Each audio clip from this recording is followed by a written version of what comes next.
Fala, jovens, tudo bem? Esse é o Enem 2011. São 32 questões e a gente vai tentar ser bem dinâmico para não ficar cansativo, tá bom? A primeira questão fala sobre a araucária, que é uma árvore que faz parte de um importante bioma brasileiro, que, no entanto, já foi bastante degradado pela ocupação humana. Vocês lembram da historinha, né? A araucária fazia parte da Mata Atlântica, só que ela foi totalmente devastada, ficando restrita agora a um ecossistema chamado Mata das Araucárias. Uma das formas de intervenção humana relacionadas à degradação desse bioma foi o extrativismo de minerais metálicos? Não. A ocupação agrícola? Não. A expansão da atividade canavieira no Nordeste brasileiro? Não. E o adensamento do processo de favelização também? Não. A principal destruição da Mata Atlântica, gente, se dá pelo avanço na indústria de papel e celulose a partir da exploração da madeira. Questão 2 também fala sobre bioma, no caso da floresta amazônica, e do desmatamento. E o exercício pergunta para nós: um processo econômico que tem contribuído na atualidade para acelerar o problema ambiental descrito é a chegada de novas empresas mineradoras, a construção da rodovia transamazônica, criação de áreas extrativistas do látex, das seringueiras, ampliação do polo industrial da Zona Franca de Manaus. Isso tudo acontece, mas a principal razão para o desmatamento na Amazônia está relacionada à difusão do cultivo da soja com a implantação de monoculturas mecanizadas, tá? Então lembrem-se dessa informação. É a principal razão de nós estarmos perdendo áreas florestadas nessa região. O fenômeno ilha de calor acontece em grandes centros urbanos. A gente inclusive falou sobre esse fenômeno na última prova, no Enem 2010. A maximização desse fenômeno ocorre pela reconstrução dos leitos originais dos cursos d'água, pela recomposição de áreas verdes, pela capacidade de reflexão no topo dos edifícios. Essas três alternativas vejam que melhoraria a relação calor, temperatura, umidade em centros urbanos.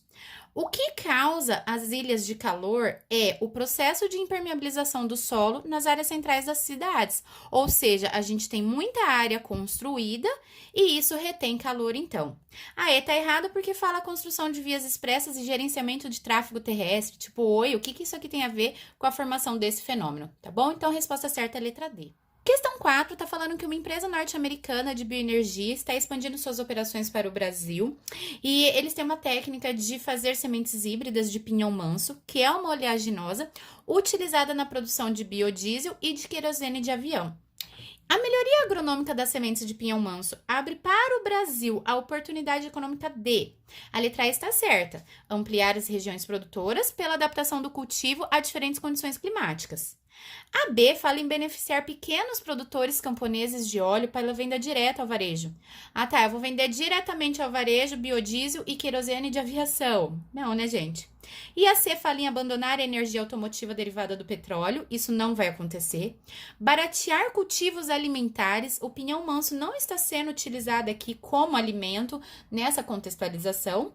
E ainda fala em redução de impacto ambiental. Isso não é uma alternativa econômica como o exercício pede para nós, e é por essa razão que a resposta certa é a letra A. A questão 5 fala sobre a erosão dos solos e contextualiza para nós que a preservação do solo, principalmente em áreas de encostas, pode ser uma solução para evitar a catástrofe em função da intensidade do fluxo hídrico. A prática humana é que segue no caminho contrário a essa solução, ou seja, preservação do solo, e o que não preserva, ou seja, o que piora, o que causa erosão. Aração, terraceamento e pousio são tratamentos de solo durante as plantações, tá? Drenagem melhoraria e iria evitar a erosão do solo. O que vai prejudicar aqui é o desmatamento, pois, como vocês sabem, as raízes das plantas absorvem água e drenam os terrenos, e isso evita a erosão dos solos. A questão 6 está contextualizando um professor que mora em uma grande cidade, que ele anda de bicicleta e rotineiramente ele está sujeito a grandes partículas, né, da poluição atmosférica nos centros. A poeira, fumaça, fuligem, partículas de metal e suspensão, sulfatos, nitratos, carbono, compostos orgânicos e outras substâncias nocivas. A população de uma metrópole como essa em que esse professor mora tem uma tendência de ampliar a taxa de fecundidade, normalmente diminuir, né? Se eu estou sujeito a tanta poluição, Diminuir a expectativa de vida? Com certeza. Elevação do crescimento vegetativo, que é a diferença entre natalidade e mortalidade? Não. Aumento na participação relativa de idosos. Provavelmente os idosos vão morrer, né? E redução na proporção de jovens na sociedade. Não, provavelmente nós teremos uma redução de expectativa de vida, um aumento na proporção de jovens e uma redução na proporção de idosos. E é por essa razão que a questão 6, a letra B, está certa. A questão 7 fala sobre tecnologias de informação e vida útil de equipamentos. E diz assim: a crescente produção de lixo associada a modos incorretos de deposição provoca a contaminação do solo, do lençol freático, ocasionando assim graves problemas socioambientais que se adensarão com a continuidade da cultura do consumo desenfreado. Perfeita. A B está errada porque fala que produz efeitos perversos nos ecossistemas que são sanados por cadeias de organismos decompositores. Errado, né? Os organismos decompositores não conseguem eliminar os resíduos depositados em lixões. C. Multiplica o número de lixões a céu aberto, que é uma ferramenta capaz de resolver de forma simplificada e barata o problema de deposição de resíduos nas grandes cidades. Gente, eu continuo depositando, eu continuo tendo vários terrenos servindo como lixão, isso não me resolve. Estimula o empreendedorismo por causa do pessoal que depende de catar lixo e vender lixo do lixão, gente. Oi, hello? E ainda fala que possibilita a ampliação da quantidade de rejeitos que podem ser destinados a associações e cooperativas de catadores de materiais recicláveis financiados por instituições da sociedade civil ou pelo poder público. Isso aconteceria se fossem depositados de modos corretos. Mas como eles são depositados de modos incorretos, tudo misturado, tudo poluído, tudo sujo com matéria orgânica, entre outros, quando não estão contaminados até mesmo com micro-organismos, né? A gente não tem como possibilitar o recolhimento e a possível venda e destinação desses materiais, como ele traz pra gente na letra E. Seria ideal que isso acontecesse. A questão 8 fala sobre chuva ácida e o exercício quer de nós. Esse fenômeno tem como consequência, letra A tá certa, corrosão de metais, pinturas, monumentos históricos, destruição da cobertura vegetal e acidificação dos lagos. A chuva ácida não diminui o aquecimento global, não reduz os recursos hídricos, não causa enchentes e não gera degradação das terras de regiões semiáridas que já são totalmente alteradas pela própria condição natural e ambiental. Então, a questão 8, a letra certa é a letra A. A questão 9 fala sobre o acidente nuclear de Chernobyl, sobre os poderes técnicos científicos da humanidade e a relação de marchas a ré que a natureza nos pode reservar, né? Ou seja, nós temos o conhecimento, mas ao mesmo tempo podem acontecer acidentes que causam, então, aí várias consequências. É evidente que uma gestão mais coletiva se impõe para orientar as ciências e as técnicas em direção a finalidades mais humanas. O texto trata do aparato técnico-científico e suas consequências para a humanidade, propondo que esse desenvolvimento, letra A está correta, defina seus projetos a partir dos interesses coletivos. A B, guie-se por interesses econômicos apenas? Está errado. Cadê a sustentabilidade disso aqui? C, prioriza a evolução da tecnologia se apropriando da natureza? Não, né? Promove a separação entre natureza e sociedade tecnológica? Será que é possível a gente separar isso aqui, gente? E a letra E tem uma gestão própria com o objetivo de melhor apropriação da natureza. Vejam que a C e a E elas são bem parecidas e a gente fica mesmo então com a alternativa letra A. A questão 10 é uma questão de hemograma. Eu adoro essas questões. Sempre quando você tiver tabelinha, faça já a interpretação dessa tabela, suas anotações, antes mesmo de ver o que o exercício pede da gente, tá? Então, lembrando, glóbulos vermelhos têm função de atuar na respiração celular, no transporte de oxigênio e produzir ATP. Os glóbulos brancos atuam na defesa e as plaquetas atuam na coagulação sanguínea. Vamos ver que, aqui no hemograma, que o paciente, ele está com número abaixo de glóbulos vermelhos. Então, isso está relacionado ao cansaço e falta de ar, que são descritos na consigna. Os glóbulos brancos estão em números normais, então tá ok. E as plaquetas estão um pouquinho abaixo do mínimo, que seria 250 mil. Então, como elas são responsáveis pela coagulação, elas estão gerando o sangramento nasal, que é descrito no exercício também. Relacionando os sintomas apresentados pelo paciente com os resultados do seu hemograma, constata-se que o sangramento nasal é devido à baixa quantidade de plaquetas que são responsáveis pela coagulação sanguínea. Certinha. B. Cansaço é relacionado com a baixa quantidade de glóbulos brancos? Não. Glóbulos vermelhos são responsáveis pela defesa? Não. Sangramento é causado pela baixa quantidade de glóbulos brancos? Não. A dificuldade respiratória ocorreu pela baixa quantidade de plaquetas? Também não. Então, a resposta certa, letra A. Questão 11 tem um desenho esquematizando uma cadeia alimentar. E o exercício diz assim: suponha que em cena anterior apresentada, o homem tenha se alimentado de frutas e grãos que conseguiu coletar. Na hipótese de, nas próximas cenas, o tigre ser bem-sucedido e posteriormente servir de alimento aos abutres, tigre e abutres ocuparão, respectivamente, os níveis tróficos de... Gente, coloca a cadeia alimentar em linha reta que fica muito mais nítido. O homem se alimenta de grãos, que são os produtores. O tigre se alimenta do homem e os abutres do tigre. Então, nesse sentido, tigre e abutres são consumidores secundários e consumidores terciários. Lembrando que nós lemos uma cadeia alimentar sempre em direção ao fluxo de energia. Então, essa setinha está indicando para onde a energia do sistema está indo. Deste modo, nós temos os produtores e os consumidores. E a gente pode analisar também de acordo com o nível trófico. Então, se o exercício perguntasse qual o nível trófico, esse seria o primeiro nível, esse seria o segundo nível, esse seria o terceiro nível e esse o quarto nível. Mas quando ele pergunta qual tipo de consumidor, este é o consumidor primário, este é o consumidor secundário e este é o consumidor terciário, tá? Então, a gente pode identificar aqui como C1, C2 e C3, beleza? A questão 12 tá falando da produção de soro antiofídico, que é feita por meio da extração da peçonha de serpentes, que é inoculada em cavalo. Aí, a gente faz a sangria desse cavalo para obter o soro final.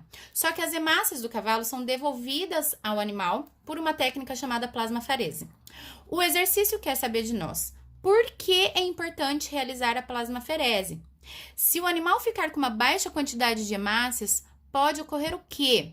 Uma febre alta e constante? Gente, febre alta normalmente é relacionada à infecção. Ele está recebendo de volta as suas hemácias, ou ele está com falta de hemácias, tá? A falta de hemácias não vai levar a febre alta e constante. A falta de hemácias leva à redução de imunidade, aumento da pressão arterial ou quadro de leucemia? Nenhum dos três. A falta de hemácias leva a problemas no transporte de oxigênio, como a gente acabou de ver na questão anterior do hemograma. Então, questão 12, a resposta certa é a letra E. A questão 13 está falando sobre evitar o desmatamento da Mata Atlântica, uma vez que pequenas propriedades rurais dependem da lenha para a produção da farinha de mandioca.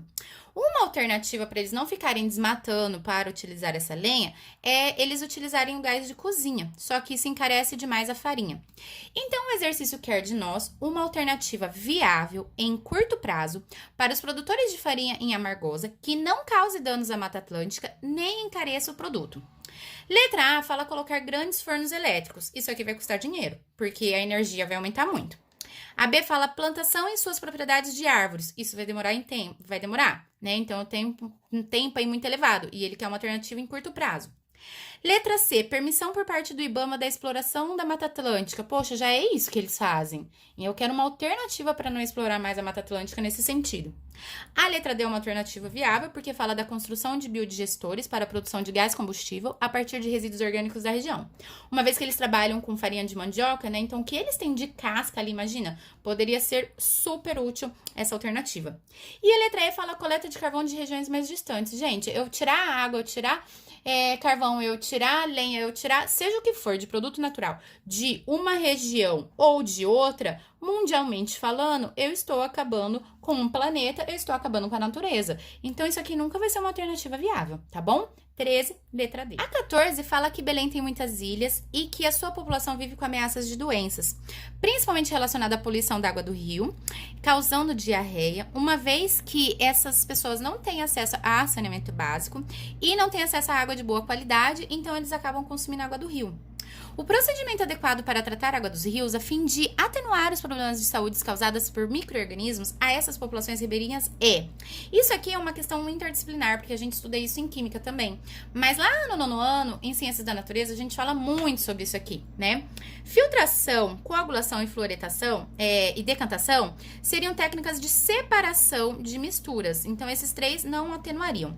Você poderia até ficar em dúvida entre cloração e fluoretação. Mas aí você lembra que o flúor, ele previne a cárie dentária.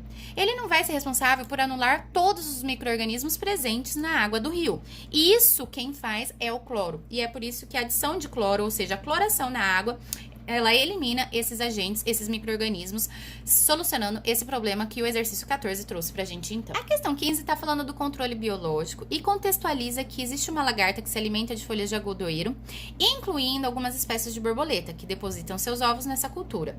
Existe, por outro lado, uma microvespa que introduz seus ovos nos ovos de outros insetos, incluindo dessa borboleta. Os embriões da vespa se alimentam do conteúdo desses ovos e impedem que as larvas de borboleta se desenvolvam. Então, a planta é atacada por ovos e larvas, ovos que se desenvolverão em larvas de insetos, e os micro-ovos, que liberam micro-larvas, se alimentam desses ovos, impedindo que essas larvas cresçam e ataquem, então, as plantas. Certo? Neste sentido, a técnica de controle biológico realizada pela microvespa, Trichogramma, consiste na introdução de um parasita no ambiente da espécie que se deseja combater. Perfeito. Introdução de um gene letal? Não. Competição? Eles não estão competindo pela planta, certo?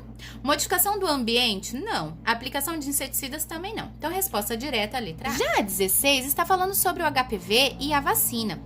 E o exercício fala assim: o benefício da utilização dessa vacina é que pessoas vacinadas, em comparação com as não vacinadas, apresentam diferentes respostas ao vírus HPV, em decorrência da presença de macrófagos? Não, porque são células não específicas. Alta taxa de anticorpos específicos anti-HPV circulantes? Não. Gente, as células, elas morrem. Eu não vou ter alta taxa de anticorpos circulando no meu organismo o tempo inteiro. Eu vou tomar uma vacina que vai estimular a produção de anticorpos e vai produzir células de memória. Isso aqui que faz a prevenção quando a gente toma uma vacina, tá bom? A C fala em aumento de hemácias, também não, e a D fala na presença de linfócitos matadores, também não. Então, a resposta certa é a letra I.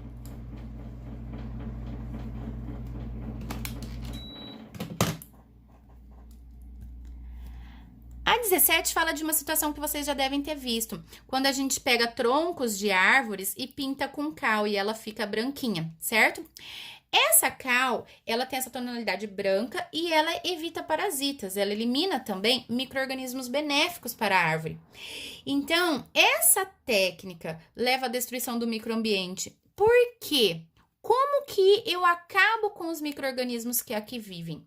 Gente, um processo simples, o meio fica mais concentrado. Se o meio fica mais concentrado, os micro-organismos perdem água por osmose, pois a cal retira água do microambiente, tornando inviável ao desenvolvimento de micro-organismos, tá? A resposta é direta, a letra B. Questão 18, questão também delicinha e direta, fala sobre DNA, a estrutura da molécula do DNA e a sua replicação. Gente, isso aqui é regra, é lei. A replicação ou a duplicação do DNA, ela é semi-conservativa. Então, eu já eliminaria A, B e D. Por que ela é semi-conservativa? Porque toda vez que eu tenho uma molécula de DNA, ela vai se abrir, uma fita vai para um lado, outra fita vai para o outro lado, elas servem de molde para a produção de uma nova fita.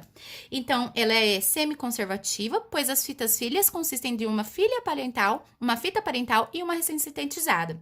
A letra E está errada, pois fala que as fitas filhas consistem de uma fita molde e uma fita codificadora.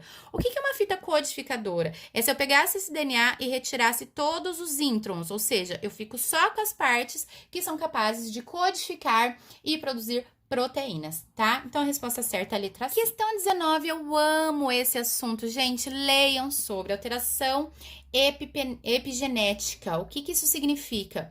Modo do nosso DNA se modificar por ações ambientais. Como assim? Vejam que o exercício, ele conta uma história que ocorreu em 1999, quando a geneticista Emma Whitlow desenvolveu um experimento no qual ratas prenhas foram submetidas a uma dieta rica em vitamina B12, ácido fólico e soja. Os filhotes dessas ratas, apesar de possuírem o gene para a obesidade, não expressaram essa doença na fase adulta. Ou seja, a autora concluiu que a alimentação da mãe durante a gestação silenciou o gene da obesidade. O que a epigenética defende? Que nós conseguimos silenciar, ou seja, inativar genes ou, ao contrário, ativar genes para que nós tenhamos ações, então, diferentes de acordo com o nosso modo de vida. Isso é muito louco, né?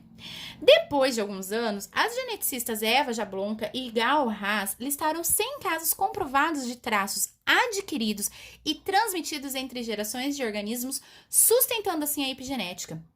Isso aqui, gente, sustenta muito a lei de Lamarck, que fala de transmissão dos caracteres adquiridos, tá? Então, vale a pena vocês lerem um pouquinho mais. Esse Enem é de 2011 e já falávamos sobre isso. E, ultimamente, a ciência tem estudado muito esse caso. Vejam que a epigenética estuda as mudanças na atividade dos genes. A atividade dos genes, como eu falei para vocês. Como inativar ou como ativar genes que não envolvem alterações na sequência do DNA. Então, se alguns cânceres esporádicos, eles representam casos de alteração epigenética, eles são ocasionados por aneuploidia, poliploidia, mutação, substituição? Não. Essas 4 opções indicam alterações na sequência do DNA. Se é causado por alteração epigenética, é uma inativação de genes por meio de modificações nas bases nitrogenadas. Ok? Vale a pena a leitura, gente. Esse é um assunto muito, muito interessante. A questão 20 traz para nós um mapa com a área de ocorrência da malária no mundo. Considerando-se sua distribuição na América do Sul, gente, olha o cuidado. Na América do Sul, a malária pode ser classificada como... Eu vou ler de baixo para cima, tá? Porque a A tá certa. Pandemia, pois ocorre em todo o continente da América do Sul? Não, ela está numa região restrita. Surto, pois apresenta ocorrência em áreas pequenas. Gente, não é pequena. Olha essa porção do continente, né? Epidemia, já que ocorre na maior parte do continente? Não, ela também não está em toda parte. Se a gente for considerar aqui, ó, nós temos uns 30% mais ou menos do continente. Peste, já que ocorre nas regiões mais quentes do continente? Pode ser que sejam regiões quentes, mas não é isso que define peste. Uma peste é um surto que mata muita gente de forma muito rápida, tá? Tipo a peste bubônica. Ou uma endemia, pois se concentra em uma área geográfica restrita desse continente. Perfeita, a resposta certa é a letra A. A questão 21 tá falando que o Instituto de Pesquisa criou uma célula sintética. Chamou ela de Mycoplasma mycoides. Então, eles montaram uma sequência de nucleotídeos que formam um único cromossomo dessa bactéria. Eles introduziram esse cromossomo em uma outra espécie de bactéria, a Mycoplasma capricolum. E depois da introdução, o cromossomo da capricolum foi neutralizado. E o cromossomo artificial da mycoides começou a gerenciar a célula.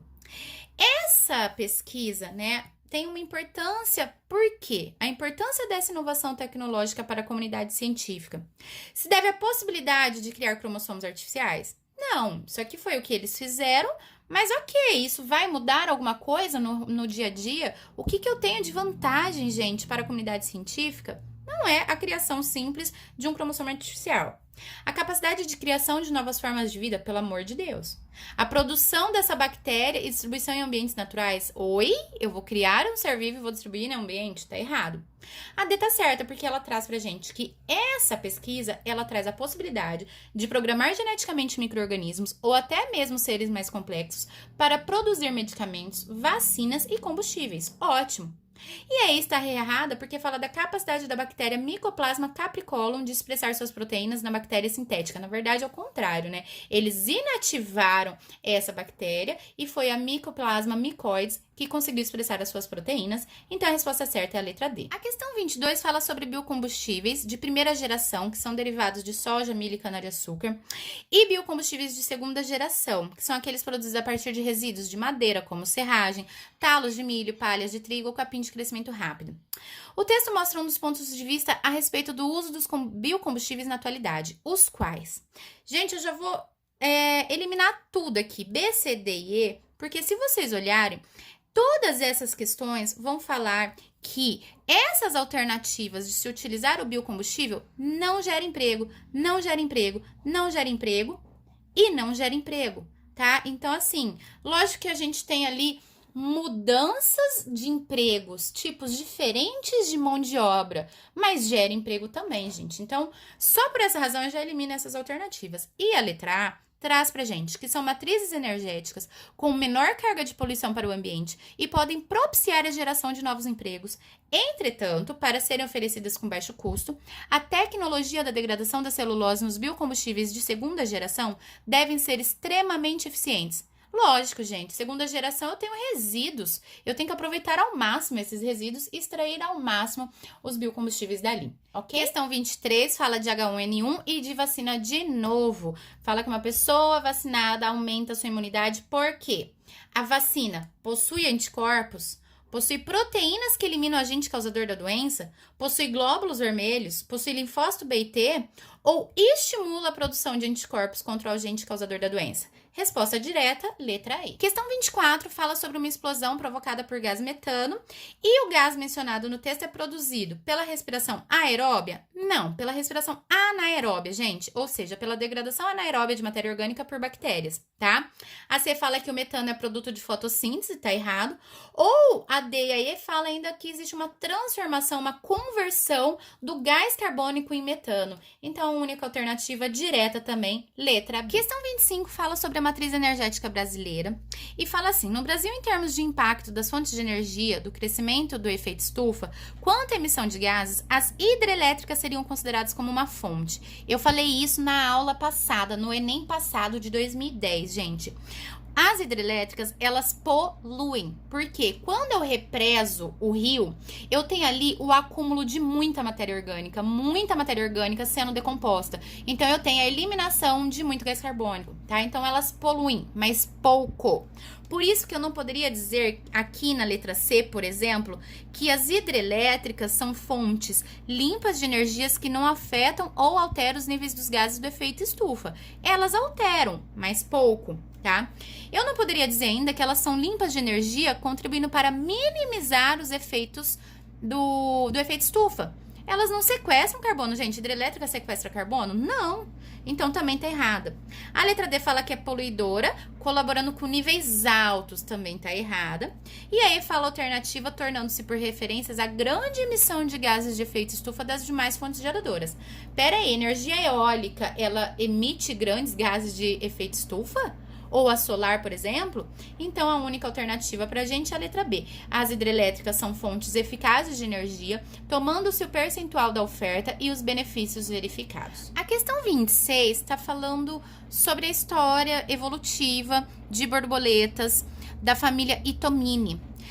Diz que, diferente do que o senso comum acredita, as lagartas de borboleta não possuem voracidade generalizada, pois um estudo mostrou que essas borboletas, comuns na floresta amazônica e na Mata Atlântica, elas consomem, sobretudo, plantas da família Solanaceae. Só que, antigamente, os ancestrais consumiam espécies da família Apocynaceae. Então, nesse texto, a ideia do senso comum ela é confrontada por quê? Porque acreditava-se, gente, que elas eram generalistas. Olha o que a consigna traz pra gente.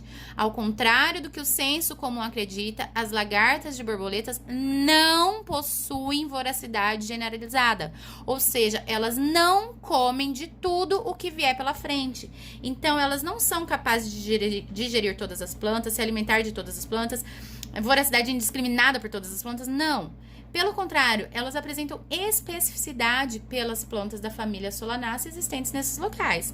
Antigamente, na falta dessas plantas, elas se alimentavam de outras, mas de um outro grupo específico também. Então, a resposta direta da 26 é a letra E. Questão 27, uma questão bem legalzinha, falando que os vagalumes, eles atraem uns aos outros, machos e fêmeas, né, a partir da emissão de luzes para o acasalamento.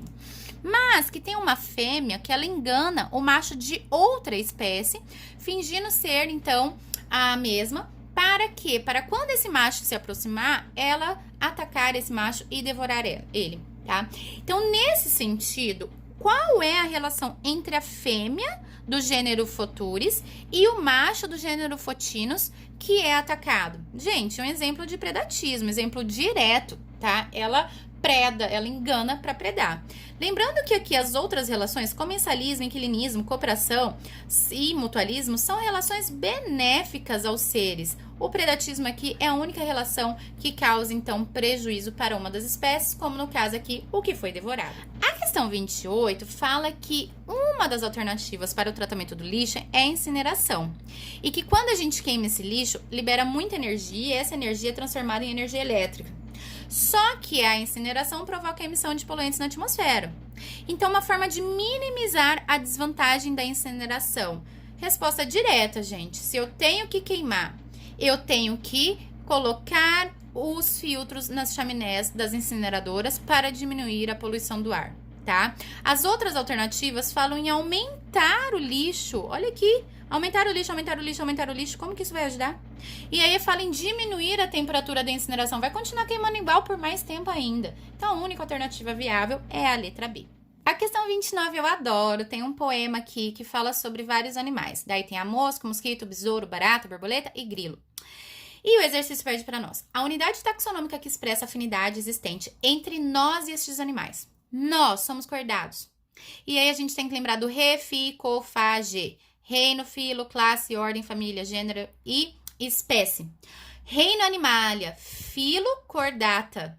Esses animais todos são do filo Arthropoda. Então, o que nós e esses animais temos em comum? Apenas o reino animalia. Resposta direta, a letra B. Questão 30, questão rapidinha também. Estações chuvosas, aumentam no Brasil os casos de dengue, então a gente tem que ter medidas preventivas para diminuir a reprodução desse mosquito. Como que a gente diminui a reprodução do mosquito? Colocando telas em portas e janelas? Não. Substituindo as casas de barro por casas de alvenaria? Não. Removendo recipientes com água parada? Sim.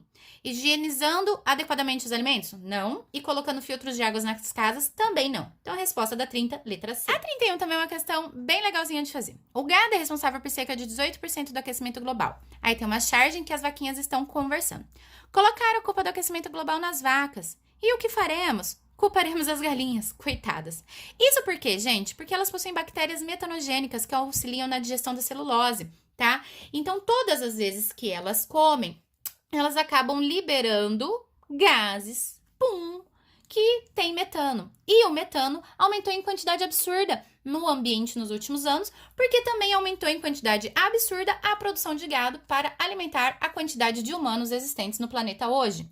Então, a criação de gado em larga escala contribui para o aquecimento global por meio da emissão de metano durante o processo de digestão. Resposta direta. E para finalizar, a questão 32 fala sobre uma técnica de cultivo integrado entre animais e algas, que crescem de forma associada, promovendo maior equilíbrio ecológico. A utilização da técnica do cultivo integrado de animais e algas representa uma proposta favorável a um ecossistema mais equilibrado, por quê? Animais eliminam metais pesados? Não. Os metais pesados bioacumulam nos animais, lembra? Os animais fornecem excretas orgânicas nitrogenadas que serão transformados em gás carbônico pelas algas? Não, as algas produzirão oxigênio, não gás carbônico. As algas usam os resíduos nitrogenados liberados pelos animais, eliminam o gás carbônico? Não, eliminam o oxigênio. D. As algas usam os resíduos nitrogenados provenientes do metabolismo dos animais e, durante a síntese de compostos orgânicos, liberam o oxigênio para o ambiente. Perfeita? E aí fala que as algas fazem quimiossíntese. Quimiossíntese é feita somente por bactérias. E assim, meus queridos, eu vou concluir mais uma provinha. Beijos, até mais, a gente se vê na próxima correção. Deixe seus comentários, seus feedbacks e indicam para os seus colegas. Até mais!